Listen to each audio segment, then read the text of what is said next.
This isn't your soft launch. This is the hard launch, where we talk about what it takes to build love, businesses, and everything in between. Chris, it is so lovely to have you on the hard launch, and I'm so excited that we got in touch and that we're sitting down to chat. I can't wait to get into your background, your journey, all the things. So thank you so much for doing this. Let's get into it. Awesome. So I know you've been in the industry for 20 something years, and I am so curious. What was your career path before you got into the wedding space and started kind of in this industry? What was your life pre-weddings and pre-wedding industry?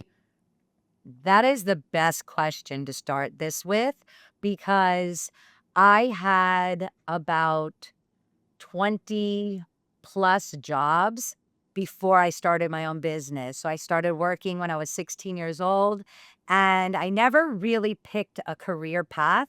So I always worked in business, usually for small business owners.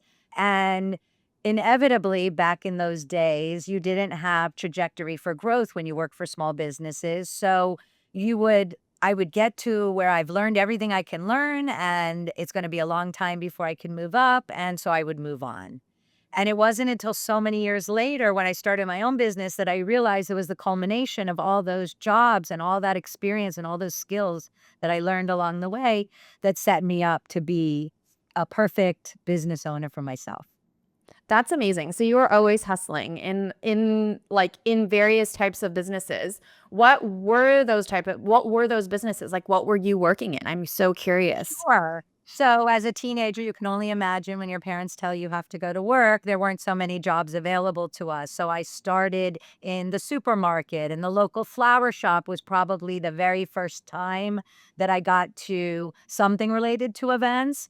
And I did graduate high school and go off to college. And I was in Northeastern in Boston, and it was very cold for a born and raised Miami Floridian. So I came, and I remember I had to work. So when you have to work and you're in, your early 20s, you also want to have a social life. And it's really difficult to do all three: work, have a social life, and go to school. So I made the decision to not finish school in Boston. And I came back to Miami and went to work. My maiden name is Craft. So Chris Craft, like the boat.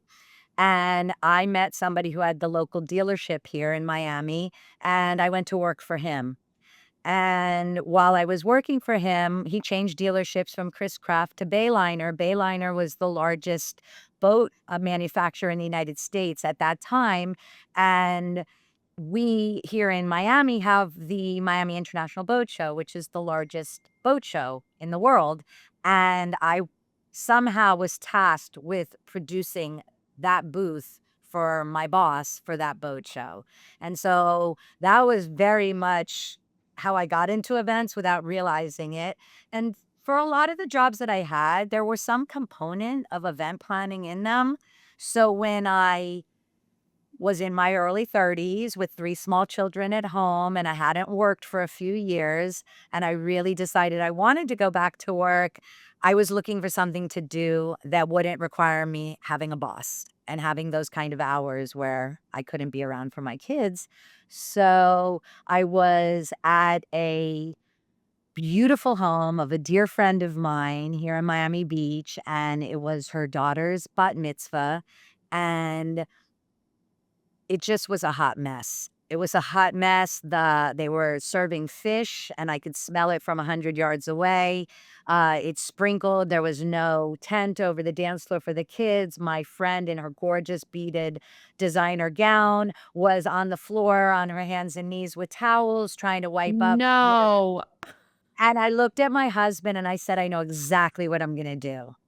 I'm going to be an event planner. Wow. What a moment. What an inflection point. And I think that you're probably not alone in feeling that, in that you had the experience as a guest and how bad things can go from a guest perspective and the experience that you're having. I mean, I'm sure it was also not great for the host, but that experience as a guest, I think just highlights also that, like, your guests are there having an experience, and they are coming and spending their time and investing like a day of their lives to like come celebrate with you, and they want it to be nice, and you want it to make it nice for them. And there's so many things where something can go wrong that you really have to think through the details. And so it's amazing that that was the inflection point for you that got you into the industry. Right. And it's funny that you say that because I coined the term guest centricity or guest centric because it is so important, the guest experience to me and to everything we do here. And it Yes. also that I had no fear of taking on budgets and producing events because I also have a pretty strong background in nonprofits, and I had done quite a few events. Either I was on the committee or my husband and I were co-chairs.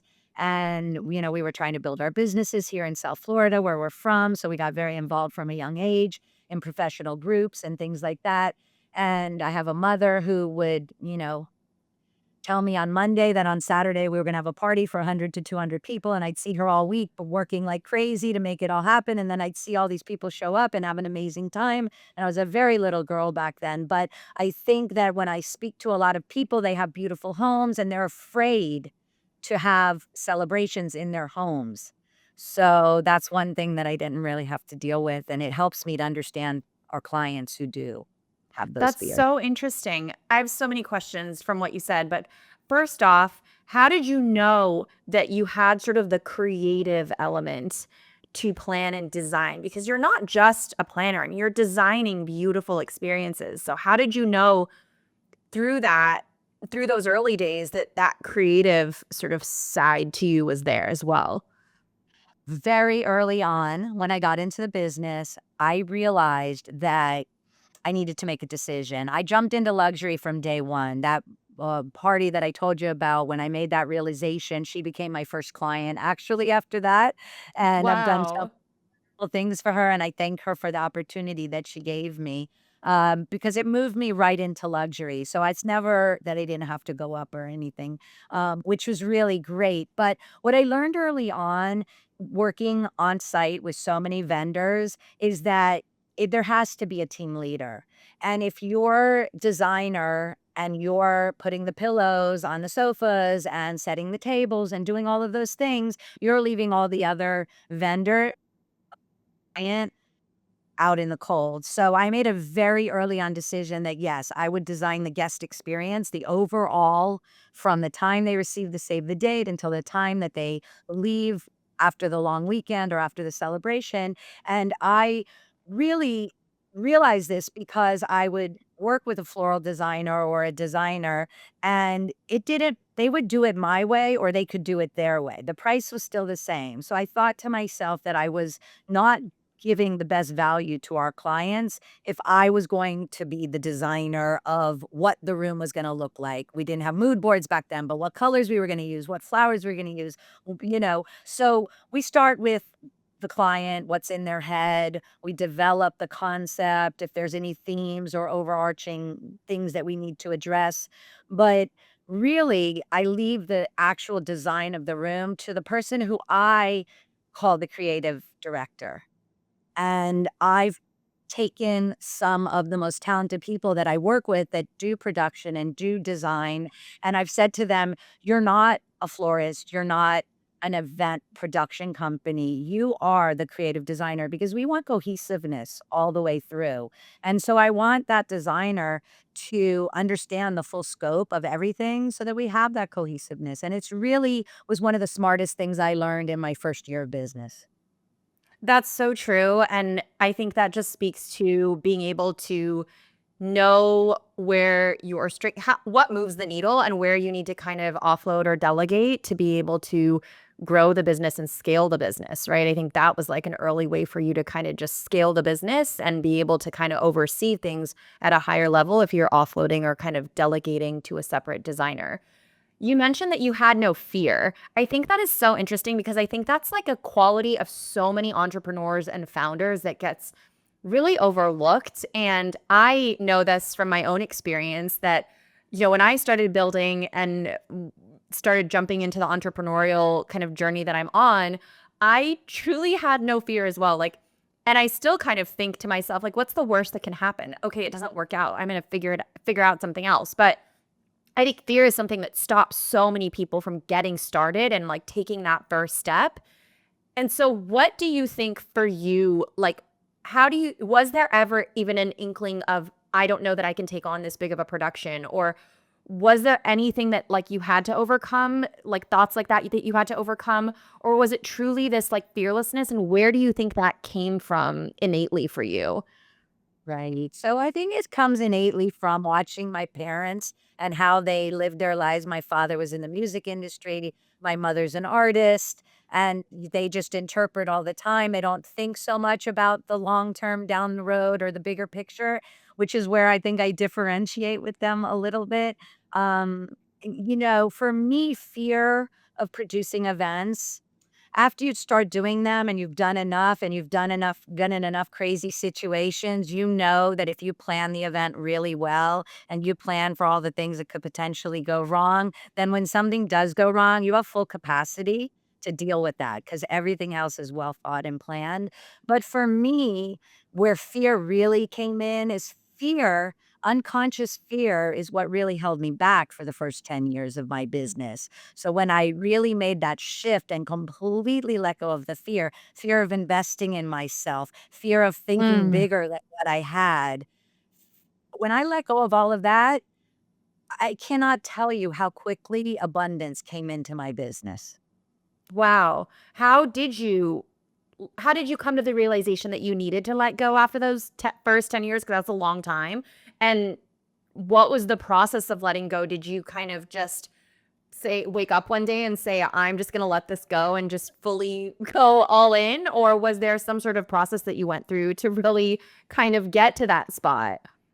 True. There is a process. There was a process. So, first and foremost, I made the one mistake that I strongly tell everybody not to do. I started with no business plan and I grew an organic business just to get my life back, my professional life back, and not only be labeled as a parent or a mother, which I think, by the way, is ridiculous, but it's what was happening in in that time period.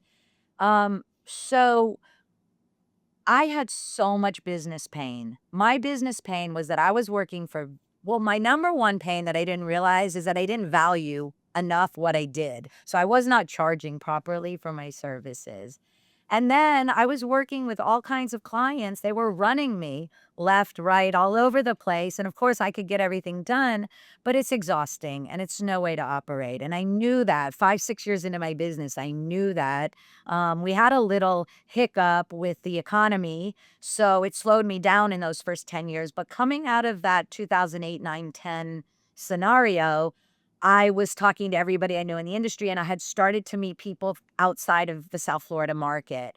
And everybody was telling me, well, I don't know what to say, but I think you should go to, get some business education. And there was a relatively new conference that I attended, and I went. So I went to the Engage conference. I knew about it for a few years, but I didn't they only had it a couple times a year, and I was busy working with clients in those times, and I finally had the opportunity to go, and if I tell you I went, it was June, it was the end of our season here in South Florida. I was so drained, I was so tired, I was so ready to get out of the business, and within the first 30 minutes that I was in the general session, I was completely rejuvenated. I found my people, I found my tribe. I had been to so many educations, but they weren't speaking luxury and they weren't speaking business.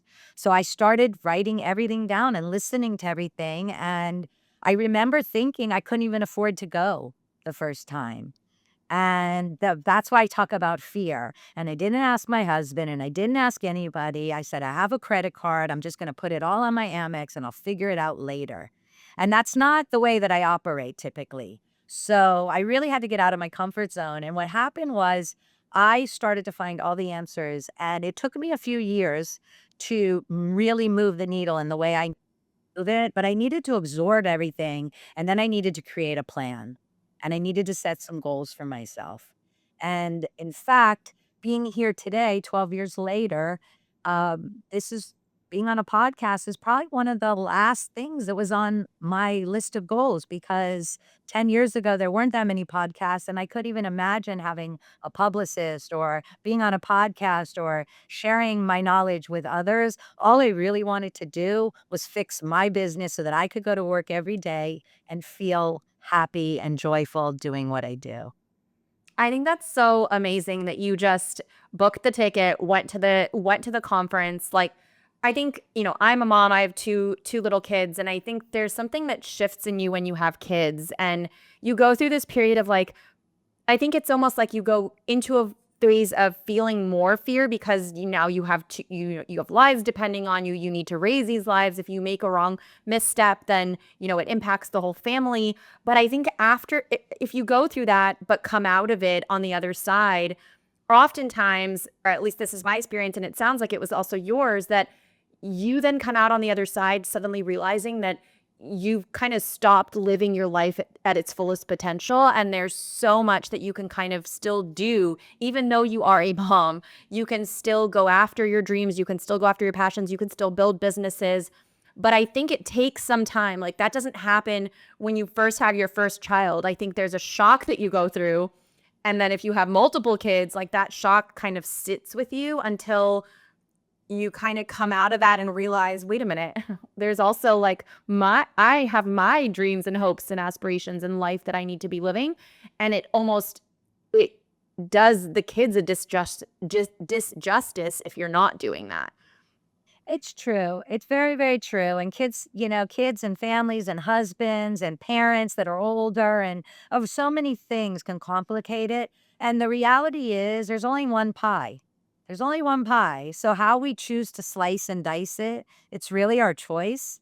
And it changes too, right? So for me, setting goals and setting realistic goals and getting educated on the parts of running a business that I wasn't knowledgeable about, I think really matter. Like, nobody tells you, like, for me, I knew I needed to scale, period, end of story. This became not a one woman show anymore. I always had help, but I knew I needed to have people who worked with me full time.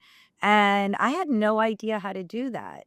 And when you find out how to do that, I had so much fear about how I was going to afford to pay for it. And if I was going to triple my pricing because we clearly deserve it for the kind of service that we provide, was anybody going to hire me? So it was like one fear on top of another, on top of another. But when you invest in yourself, when I invested in myself, when I found really good coaches and experienced people who helped me see what needed to be done in order to get ahead. And when I trusted, more importantly, when I trusted what they told me, even though I had fear, even though I was very doubtful, I trusted that somebody who was a stranger would hire us to put on their, 6-figure wedding without ever knowing us.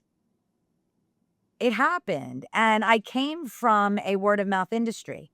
So that was a whole nother story, that I built a business locally that really wasn't serving me. But I live in a destination capital of Miami and South Florida where people from all over the world come to get married and to celebrate life. And I just didn't see it until I saw it. And once I saw it and my eyes opened, everything just started pouring in. It was really incredible. I think that's amazing. And it sounds like you kind of went through the experience of building something organically with maybe less structure or like initial planning of how the business was going to go. And while that's good for some time, you have to kind of have the experience that you had where you take a step back, reassess, audit the business, audit yourself and how you're running the business, and start to really strategically think about the business in terms of scaling and growth and kind of the next phase of it. Because organically growing can only take you kind of so far, right? You have to really be able to think through it strategically. No, it's true. That's why mentors and founders groups and things like that are so important for the people who maybe don't know yet, right? Like, I have a strong business background. So the only thing I knew is the whole event industry was messed up. It was not organized. It was not efficient. There were no processes or systems. So when I started creating systems and processes for my business, my second problem was that other businesses didn't operate that way. But that's what our clients, high touch clients, were looking for. I knew that years before it became a thing to know, right? And so having that knowledge that processes will allow you to scale and grow, and goals will allow you to grow and move the needle as well, is really what I wish that I knew from day one. And it's what I Exactly. strongly believe any founder has to think about. I mean, obviously today you can go to ChatGPT or whatever, and you can say, what are all the things I need to do to start this business? And it all is logical and makes sense. But I didn't have that at that time. So it was a much slower process. But I will say this, I thought I was going to get out of the business, and I was so rejuvenated that what I have built since then is like a dream. It's like a gift. It's like joy every day to work with the most incredible people and the most talented companies and the best clients. And that's what drove me. I was working for the wrong clients. And when I That found is, out, yeah. yeah, that's so amazing. I think like you kind of found your way, right? You even mentioned like you found your tribe, you found the right clients, you found the right pricing, right? And it took you time to get there, like years, right? Like some people think this happens overnight, but it doesn't happen overnight. And I think when things click and start to feel right, like I think that's such an amazing kind of inflection point in a business. And it starts to not feel like, I'm assuming it doesn't feel like work for you anymore. It just feels like joy every day, like you mentioned. It any business owner still has to run the business, Sure. and you know from being in this industry that it can cycle, and when it's raining, it's rain and pours, and like when it's droughty, it can be droughty sometimes, right? And I've learned so many more things along the way. You build one website and you think, great, this is great, everyone loves it, it's bringing people in, and 5 years later, it's not so great anymore. And so it's a constant reinvestment. It's a constant um it's for a business owner, it's a different set of things that we have to think about every day in addition to producing events, right? So I have a great team that produces does most of the day to day of producing our events. Even though I'm in the office every day, even though I have sold the event to that client, even though I'm there for all the important stuff, even though I'm there the night of their event, I am not sitting at my desk, which is what an event producer needs to do all day, just fielding calls and answering questions and setting up meetings and being on Zooms. It takes more to run a successful business today, to be the face of your company or the spokesperson for your company, or hire somebody that can do that for your company. It takes more to make sure that your marketing is constantly on point. We are going into another phase, I believe, in a small business industry of events where we are going to start targeting ads for who we want to attract, because the reality is they don't know how to find us. And that takes money and investment. And so you have to have a solid business to get there.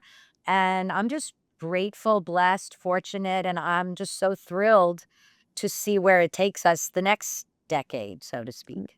That's amazing. I also want to double click on the pricing piece because you're giving such great advice, first of all, for really any business owners, not just business owners in the event or wedding space. But how did you think about pricing initially, and what then changed for you? And how did you understand truly what the value of your services were in order to bump that pricing up? Because I think with founders, first time founders, especially female founders, right? We oftentimes have the like automatic instinct of devaluing our services or devaluing the product, being scared to overprice. I don't know that a male founder goes through the same experience truly. And I'm so interested in how you kind of had that realization and came to truly what the value of your offerings were. Yes, it's so crazy. So when I first got into business, I had no idea. I just decided what I thought my time was worth, which was a very big mistake. And as I got a little more experience, I checked out with what other people charged in my market. And I saw that we were all relatively the same. And we were all relatively single planners who were producing luxury events in the same hotels, in the same country clubs, in the same neighborhoods. And when I wanted to build a team, I said, well, this is net the math arc, right? So I had hired, after 3 years, I hired my first sales and marketing coach because I felt that that was one area that I could use some help in. And she said to me, it wasn't the first time I heard it. It wasn't the second, third, fourth, or fifth time I heard it, but I really heard it this time. She said, you need to triple your pricing. And that's when I realized that I didn't value what I did for our clients. So when I really looked at everything we did and all the number of hours and whatever, at a triple price, I wasn't going to be so upset anymore, right? I was partially upset because I wasn't earning money and I was working very, very, very hard and I was giving things away to make it look better so my photos would look better. The classic mistakes every planner across the country or world will make when they're building their career. But I don't know. I think pricing. So when I tripled my pricing, I also went to percentage. So I went to a minimum with a percentage. So that guaranteed that the number of events or number of clients that I would take on a year at the minimum would give me enough money to hire the team, pay all my bills, and pay myself a little bit of money, right? And I already had a team. I hired 2 people because when I went to hire somebody, I thought to myself, there's too much that I do that I don't know if one person can do it. So I split myself in half and everything that was creative, designer, computer generated, because I have a lot of skills, right? I hired one person for that.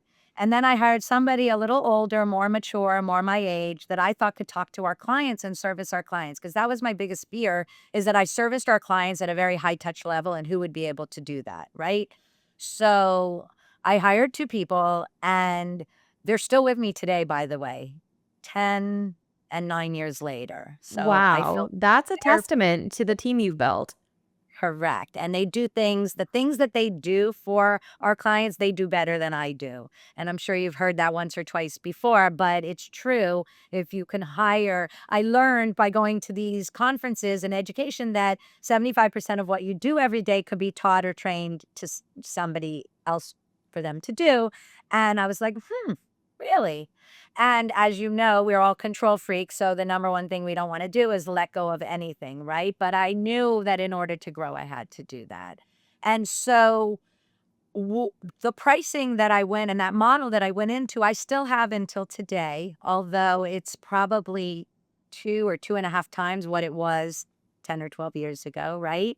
And I'm not afraid. I speak to many people all the time that they don't want to pay for the quote unquote hired help, even though they have St. Regis or, all these luxury brands. And even though they're spending 6 figures for their decor, they want the one place that they think they can cut back on is their planner, the hired help. And I used to be really upset, especially when it was in my own community and neighborhood. And now I really don't care at all. This is what we do. This is who we do it for. This is what you can expect from us. And what happens is if you're into us, we're all talking. And if you're not, I will no longer talk to you for 3 months, right? Because that's what happens. People will linger and take as much of you as they can get until they drop off from you anyway. So pricing, I'm still one of the only people in the South Florida market that charges percentage with a minimum. My competitors now have raised their prices enough, so we do compete price-wise on the same level. We just have a little bit of a different approach, and even if they have a flat fee, they have all the add-ons after. So when you put it all together, it all washes the same anyway, which is perfect for me because we're not so much more expensive than anybody else. We just do it a little differently. So it works. That's amazing. I think such a good lesson for any founder building a business, truly, because it is something that is so important. It also sets the tone of, in my opinion, right? Like what you value yourself as sets the tone of how customers see you in the market. And if you undervalue yourself, you're almost cheapening your brand by then giving off that perception to the market. And if you value yourself truly at the price that your services or the product should be at, then the market responds to that. And usually, if the value is there, like that is truly what they will pay for, and they will see that as like a luxury item, right? And I think like something else that you said was you had the ability to go straight into the luxury market, which is not what a Mhm. lot of kind of planners or vendors in this space have as their experiences starting out. What advice would you give them, whether pricing or something else, about how they can make that transition if they're maybe struggling to get to that next level? I think that's a really great question, and I have had this conversation even with planner colleagues in the luxury sector who want to raise their pricing, right? And at a certain price point, they work all the time, they're turning business away, but they're seeing their competitors who are doing the exact same things as them for more money, right? And the most important thing about high touch clients or luxury is that it has to be across the board, right? So it starts with your Instagram and your website, and what's forward facing is what you're putting out there resonating with the types of clients you want to work with. So that's an investment right there. If you aren't raised in the world of luxury, or you're not accustomed to working with clients who live a luxurious lifestyle, you need some education. You need to like wrap your head around what it is that they look for, even generationally, what it is that resonates with them. And oftentimes we are not marketeers, right? So we might need to invest in some help for that to get where we need to go. So this one particular planner that I'm talking about, she said to me, Chris, I doubled my pricing and I put out 3 proposals and I didn't get a single one. And I'm not used to that. I'm used to putting out a proposal and most of the time I get it. And I said to her, "Well, what does your website look like? Did you redo it? What do you do? What is your proposal process? What is do you send a formal proposal? What does it look like?" So she had none of the accoutrements that comes with having a business that wants to sell at that level. And that is one of the most important things, that we understand what they're looking for. And it doesn't mean if you weren't in high touch or high luxury, it doesn't mean you can't go there because you have all the experience that you need, but you need to understand who your client is. And we all need to understand who our client is, right? And we have to have that avatar for the one, two, three, or four types of clients we want to work with. And that's also something I learned getting education at conferences, that not every wealthy person is the right fit client for us. So I've learned to identify the types of clients that are a right fit for me and the types of the clients that are not for me, but they're probably for somebody else. They're just not for me. I think that's such a difficult skill to acquire, but such an important one because there is this level of like desperado, like I'm desperate for my first few clients, or I'm desperate to keep the business going. I want the proposals to go through. I want my product to sell or my services to sell. And so you kind of are just taking anything and everyone on. But you do have to be selective because that also sets the tone for your business in terms of what clients you're taking on and how you're identifying them and what that avatar actually looks like. And if you're able to kind of make that match really well, because not only does it set the tone for your business, but it also sets the tone for your success because you're probably able to serve a client that's a better match for you a lot better than a client that is maybe not a good fit for what you're serving. And you're going So to I have a think lot that's more fun, right? You're going to have a lot more fun with the client that really thinks you're the greatest and you think they're the greatest. It's a win-win. exactly. I think that's such important advice. What do you think are the like top few things that a luxury client is looking for, or like qualities or characteristics that you've noticed as a pattern with these high luxury clients or high net worth clients? What are they looking for, and kind of what are the few things about them that someone working with them should know? Yes. So that's also another really great question. They do like service. They do like the fact that, for example, we have everybody on speed dial on our phones and our contacts, and we can get an answer way faster than they can. So they do appreciate not just the experience and the reputation, which I think are very, very important to a high touch client, but they appreciate the contacts that we have, especially coming to South Florida from all over the world where they don't know anybody. And they do want to hear your name a lot. So if they're doing their research or their team is doing the research for them in advance, they are happy when they're reaching out and doing some preliminary um, checking out venues or certain um, designers or whatever, and they're asking that question, who are the top planners in the market. So I think that's important. Your reputation's really, really important. um Flexibility, the not and I hear this all the time, and I'm certainly not knocking anybody who says my hours are 9 to 5, and if you call me at 7, I promise I'll get back to you at 9 a.m. the next day. So having a team, when you're by yourself, you have to do that. You can't be inundated day and night. You've got a baby here, you're trying to feed your parent, family and whatever. But um it works for us. Our team knows they don't have to respond to a client at 7 or 8 o'clock at night. Most of them will anyway, but I'm always responsive. So it works for everybody, it works for all of us to that I like to say we're very accessible. I'm accessible 24/7 because we only work with maybe 10 clients a year. We're producing 30, 40 events for those 10 clients a year. So I find it's easier for me to be accessible because my team does most of the heavy lifting on a day-to-day basis, and I can be there for them. So it works for us. Wait a minute. So you have 10 clients on average a year, but they're producing 30 to 40 events per year, Well, those yeah, 10 clients. So that's well, think about it for a second. If it's a weekend of events for 2 or 300 people, right? Um, we might do anywhere from 3 to as many as 7 events for that client over 3 to 5 day period. And then for other clients, we might only do 1 or 2 events for them over the weekend, right? got So it. that So it's a multi-day event in terms of the event is one event, but there's multiple sort of sub events within correct. those The events. client's Got it. one client, and a Got lot of it. we're known for and we love multi-day events and multi-day destination weekends. Whether it's corporate, whether it's a wedding, whether it's social celebration, there's a lot to see and do here in South Florida. So um, we, like I said, 7, 8 events in a weekend. I mean, for example, how would you do 7 or 8 events in a weekend? Well, one hotel has a basketball court, so they're having a basketball game, the guys, and then we're running a pool activities down by the pool and the beach. So that might be one day, right? Welcome party, maybe a more intimate dinner the night before for the family, and and the wedding party maybe. Sometimes we're doing the weddings on Sunday, so on Saturday, we can run them all over South Florida, maybe down to Wynwood or different areas where that are cool.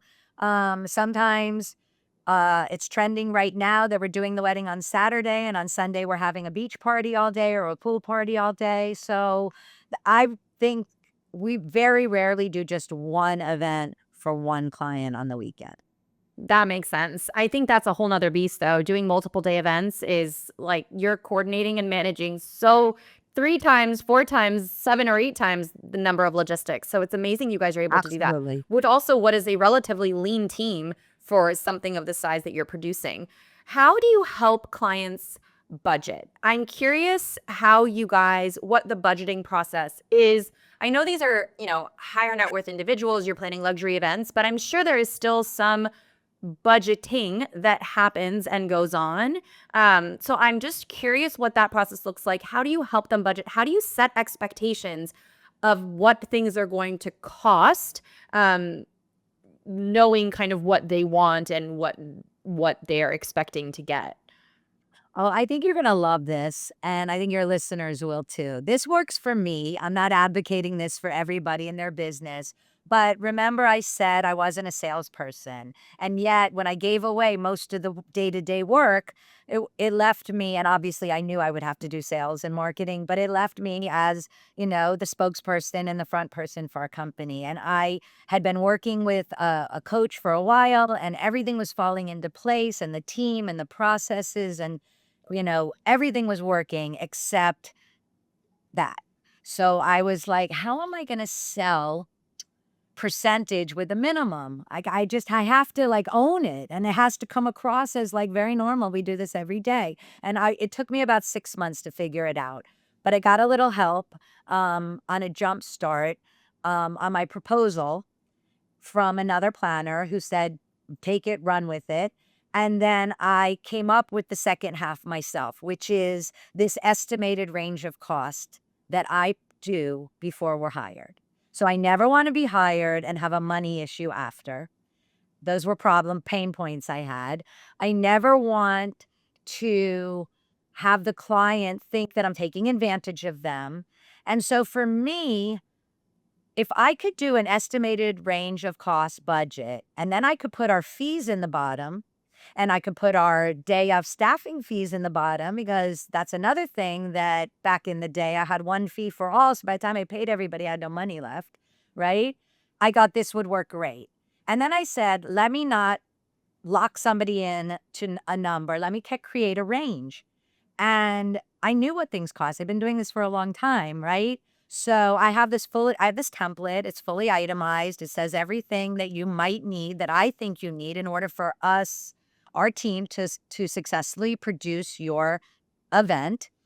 And I give a range, and it's an educational tool. And every planner I know does that as soon as they're hired. But I thought, wow, it doesn't take us that long to do it.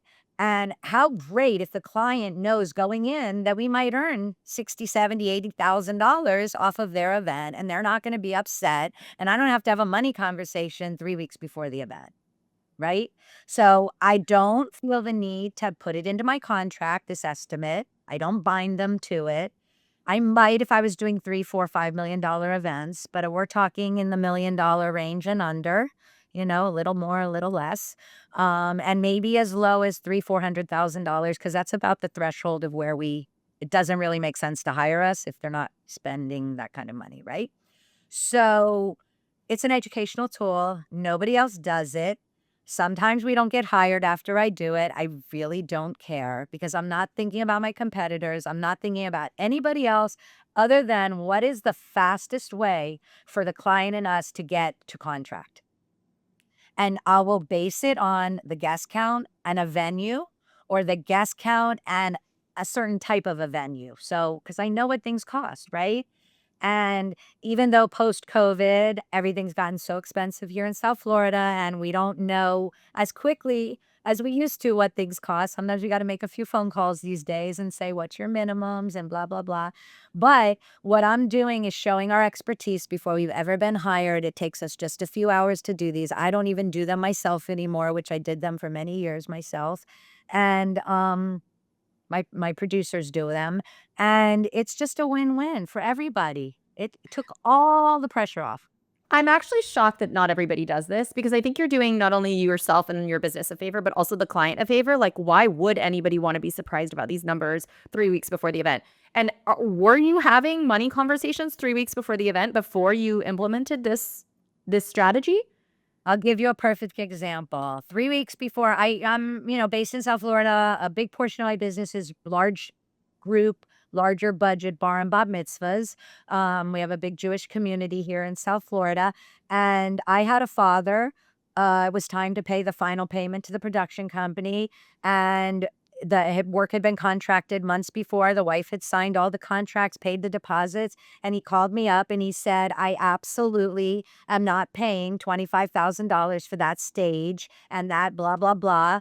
And No. I had to play a little hardball back very nicely, very always professionally. And I had to say that I'm really sorry that he didn't see the numbers ahead of time. This has all been produced for months and months and months, and he's contractually obligated to these things. And if he really wants to cut back. Maybe we could find some other areas, but that he was going to get himself into an ugly situation with this company. And, we found a way to finagle a few things and lessen the load just a little bit of things that hadn't already been made. But I just looked at my team and I said, you know what? This is why some people put it into their contract. But even so, she could have signed the contract and he still was the money payer. So now what I do is I make sure that I know 100% who's paying if it's multiple people paying, and I make 100% sure that everybody has seen it and acknowledged it.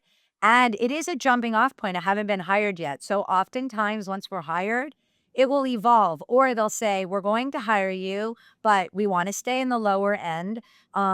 I hate the word low and high, but for me, low is the perfect Chris Weinberg Events event. And anything else is all of the crazy clients that I've had in my career that always spend more money. So, and that's why I went to percentage, by the way. I cannot tell you how many times I was tasked for a scope of work that doubled, tripled, or quadrupled.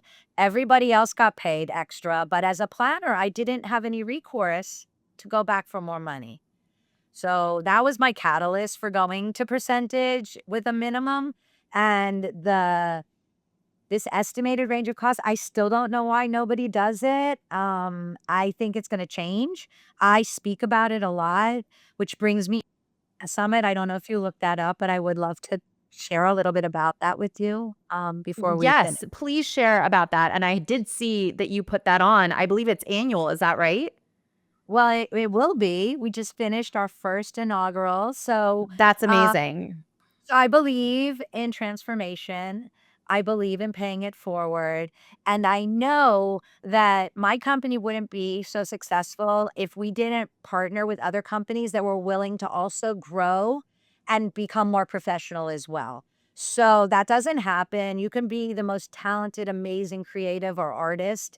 But you still may not be successful because you don't have the processes that align with that high touch client.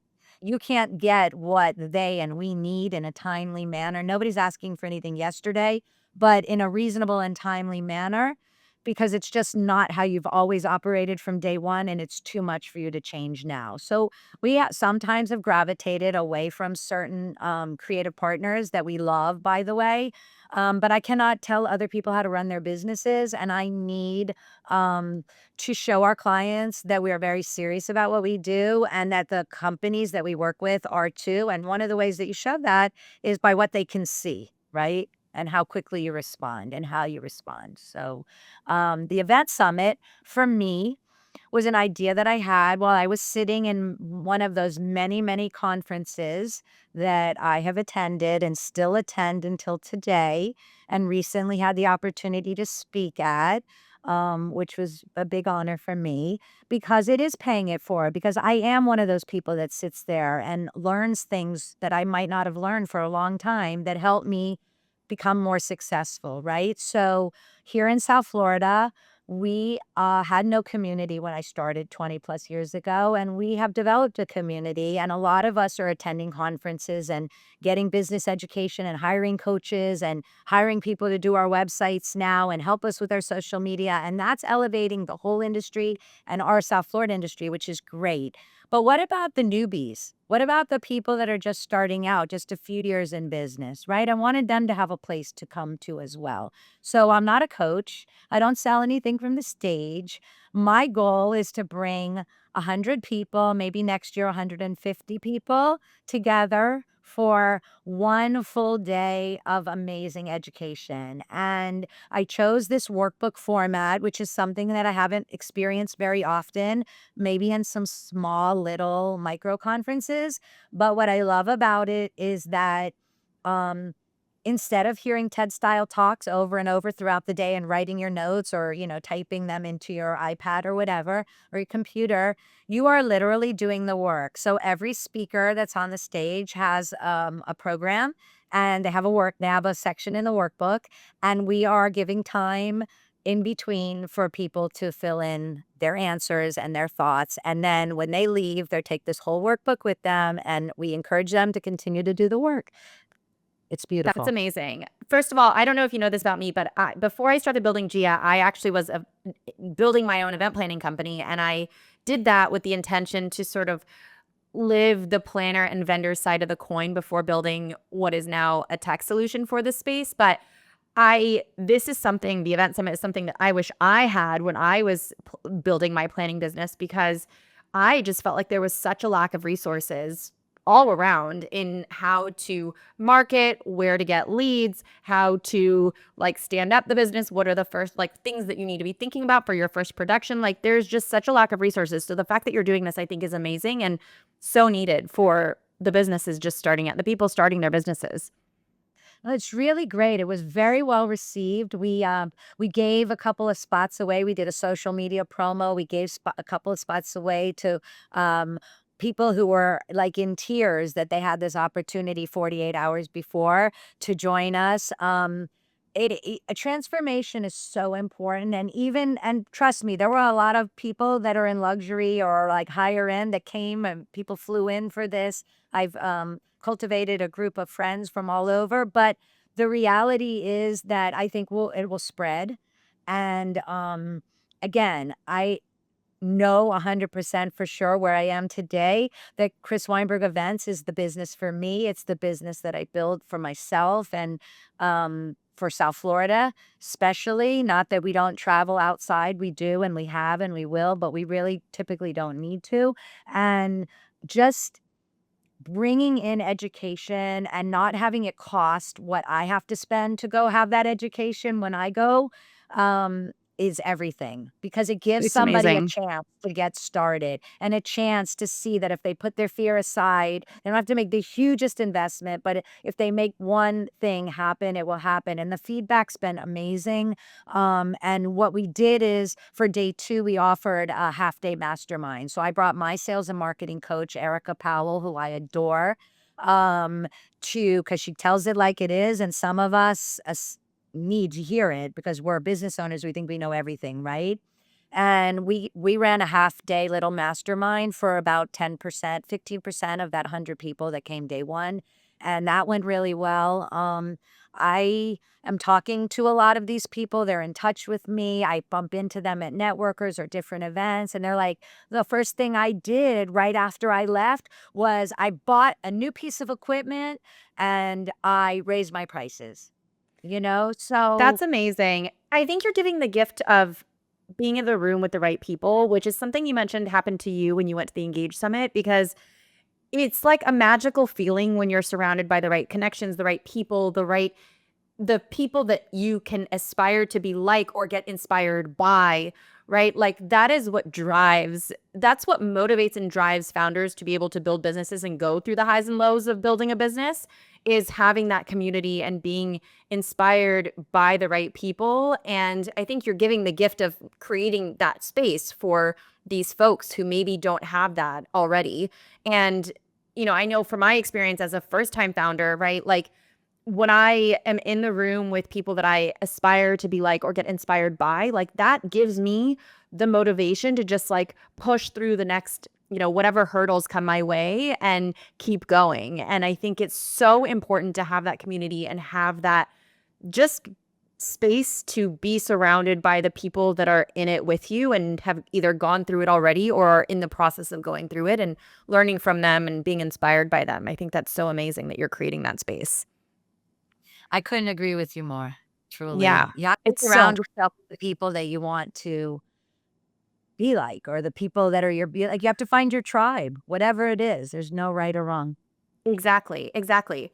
I know we're almost at time, but I do have two more kind of big questions, but we can keep it short just to keep us within time. But you mentioned you have 3 kids, and I am so curious how you built your family alongside building what is a very successful business. What did that journey look like, and how did you manage kind of both sides of that and building in parallel? Well, I want to be really transparent, especially for the listeners, because we're all different, right? My husband is the breadwinner of our company. So that afforded me the opportunity to not have to take certain clients or not have to make a certain amount of money every single year while I was building my business. So that not everybody has that. And we have to be really clear about that. So I think what that did for me is allow me maybe to move a little more quickly than maybe the next person, right? Um, for my kids, you know, what I know now in hindsight, I'm so grateful for. They saw two parents working hard to provide them with the lifestyle that we have.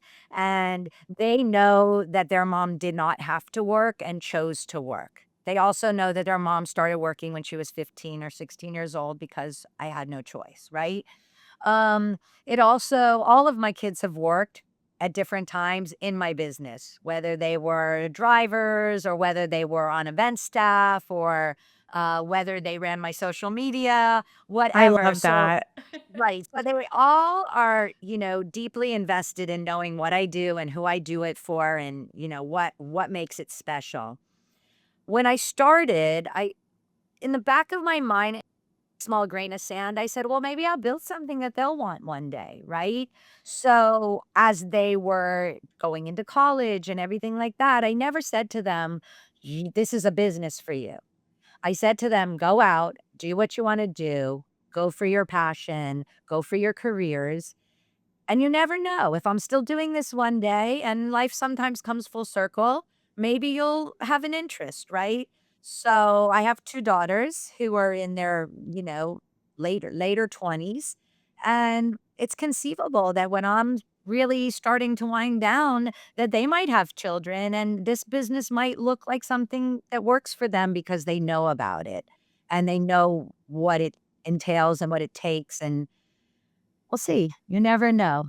You never I know. love that. You're building a legacy and your kids get to watch you do that. And the fact that they even have the option to jump into what is going to be a family business, right? Or what is a family business is amazing. And that's a privilege, I think, for them that a lot of people just don't have. Like they get to take on something that they watched you build. And that's just such a special thing. Totally. Yeah. So, okay, last question. How do you see tech impacting or having a role in sort of the evolution of weddings and events over the next maybe 5, 10 years? So I'm a big mouthpiece for the things that I believe in. And since the day Chat GPT came out, I was a beta user in December, 2023 or something like that. I don't know. I have A types that work for me. They think they can write better than everybody else. They think they know better than everybody else. And I love that about them because usually they do. But what I noticed is that tech, for example, my most recent iteration of my website, instead of taking me like 6 weeks to write copy, it took me like 6 hours to edit my copy. And that is invaluable to a founder or a business owner, right? And I see now, 2 years into it, or about a year and a half into it, I see my A types. They're starting to use it. They don't use it the same way I use it, but they use it to get ahead. And I really, really appreciate that. So I keep saying, yes, tech is important. It's going to have a big impact on our industry. I think it's going to connect people faster.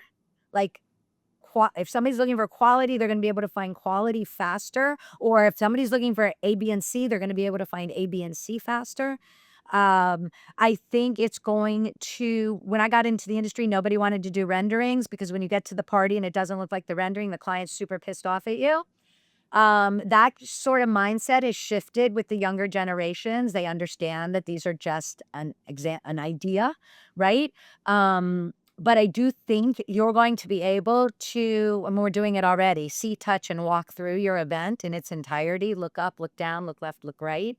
There are technology companies out there who are using AI. They're actually giving you post-event a headset with chapters where, unlike traditional videography, where it looks like you are on a Broadway show, the screen opens, you see the whole act, it closes. This is like you're on the stage. You can see the actor to your left and your right. So what I'm saying is I can look to the left and 3 years later, if I want, and remember what my mother was wearing, what she looked like on the dance floor. And for um, people pass, you know, we eventually, we all have lived our time on this, move on, but our children and our grandchildren and our future grandchildren are there, and this tech is going to preserve. Oh my God, I have chills. This tech is I going to know, it's me preserve. too. It's going to preserve in real time what it was like to be there. It's not just going to be a glimpse around the room. It's going to be like, oh my God, the DJ was in front of me. My mom was next to me. My best friend was on this side of me. And that's happening. Yeah, and I think that's, like, why you fall in love with this space is because you're designing experiences that, like, are moments in time that people wanna just hold on to, and those memories are there's no price you can put on that. Like, I think about my own wedding, right? Like, if I could go back to that day and go back to that feeling, like, there's no price you can put on that, and, like, that's what you're creating for these people, and it's just so amazing. That's Okay, what we 3 said. rapid Oh, I'm sorry, go sorry. ahead. That's what we say, that thank you for entrusting us with your family's most precious memories, right? Absolutely, absolutely. Okay, 3 rapid fire questions before we wrap up. How do you get inspiration for your designs, your productions? What inspires you the most? My iPad? I'm just kidding. I live with my iPad. I wake up to it, I go to sleep to it. It works for me. I read everything. I'm an encyclopedia. I need to know what's trending, what's new, what's happening, what's hot, what's being done. Not to copy it, but stay ahead of it, right? So our clients hire us because we're staying ahead of trends. We're noticing them way before they're happening. And so that's really, really important. Um, just knowing what's ahead of us and being there and giving our clients something that they haven't seen or heard of yet. That's really helpful to winning new business from people who don't know you. Absolutely. Okay, what's the craziest thing you've seen happen at one of your productions or that a bride has maybe asked you to do? I knew you were going to ask me that question. Very, very funny. And I came prepared, by the way. Good, I'm Um, glad. We love these stories. And I I'm sure you have a lot of good ones. Yeah, but, I would say we had a couple, a very sophisticated, lovely, couple, same-sex couple, 2 gentlemen. They were from New York City. They had lived in New York City. They decided to move to South Florida, and subsequently, even though they had been together for many years, they decided they wanted to get married. But they didn't want a traditional wedding, so they said, "We're just gonna have a party and invite all of our friends to our club, and then there's not gonna be any ceremony space or anything like that, and then magically, we're just gonna ask everybody to come close, and we're gonna get married." And it was like, at first, we had to figure out how we were gonna do this and, like, whatever. So we just put a little, like, round stage, like, in the cocktail hour space, but it was off to the side. Nobody even knew it was there. People were so excited, talking, nothing else. It was a country club environment, and it was outside. It's not a country club, it was a beach club. But anyway, tears. Everybody was in tears. Nobody knew what to do about it. The couple was in tears. The officiant, their friend, was in tears. All the guests were in tears. It was great. And as you can imagine, the rest of the night was amazing. And we had a supper club environment. So there were so many things about that are not normal, that people had so much fun. That's amazing. I feel like the more you think outside of the box of the traditions, the more creative you For can the right get and the client. experience What do they for the say? right Right, client, sure. they say, like, trad wives, these traditional wives. We have traditional clients too, but I That's like the true. ones That who are. is true. Trad wives, I love that. I've never heard that. That's Look it so up. I funny. looked it up yesterday. I'm like, I'm tired of hearing this. Yes. Traditional godwife is a traditional stay-at-home mom who cooks and bakes and hello. It's not really reality. Interesting. Something interesting for the millennial and younger generations to Oh my ponder. god, I've gotta keep up. Okay, well, what is last question, what's the one piece of advice that you would give to a founder building a business, and maybe it's specific to, like, a planner that is starting their business, but, it could also be broad to just any founder that's starting out? To show you how serious I am about what I do and what I believe in. This is not something I researched this morning. I just wrote myself a note. And the answer is, don't get caught up in what other people are doing. Do you. Mm, Put your head down, put your blinders on. It's okay to yes. take a little peek every once in a while, but don't let it drive you because you know what you're doing. You're gonna get there. If you I think stop that and is the best advice. And it is hard to do. It is very very hard to do because we are inundated with social media and all the things that you probably wake up to on your iPad and I also wake up to on my phone. Like there is constant information overload and a lot of that is competitive or a lot of that is things that feel like seeing people that maybe are ahead of you or got there faster or had their timelines, but you will have your timeline and you will get there. I think that's so true. And you have to put your blinders on if it means turning your phone off and like not looking at it for a you day. have to. I Do don't it. look at social media.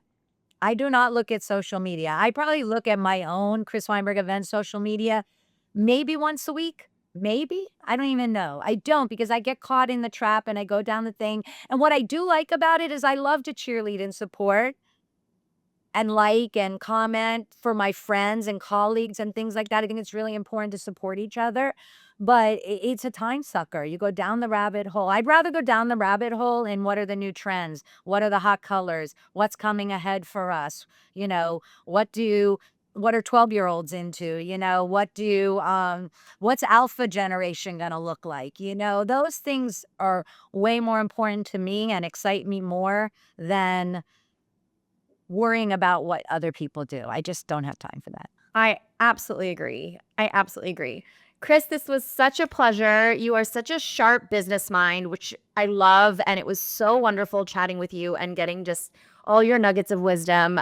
Thank you so much for coming on. And you are welcome back anytime. Maybe we'll do a part 2 to this because I feel like I could have asked you a million more questions. So It thank would you. be Thank you. my honor and a privilege to come back anytime, and I can't thank you enough for having me on, and I'm gonna be watching you and all of Thank this you. AI and what you do as a founder. I look forward to connecting Thank again. you. Last thing, Chris, tell everybody where we can find you. Give us your socials. I know you guys are all over, so tell everybody where they can You find can you. find us at chrisweinbergevents.com. You can find us on Instagram also. And if you're interested in the event summit, you can find out all about the event summit. We haven't announced a new date yet. We're actively searching to complete that in the new year, but it's called theeventsummit.com. And there's also an Instagram for that as well. Awesome. Go check Chris Weinberg Events out if you guys are planning an event or a wedding in Florida. But you guys do destination as well, right? You do all around We'll go the anywhere, events. but if you're specifically if you're coming to South Florida, the Caribbean, give us a call.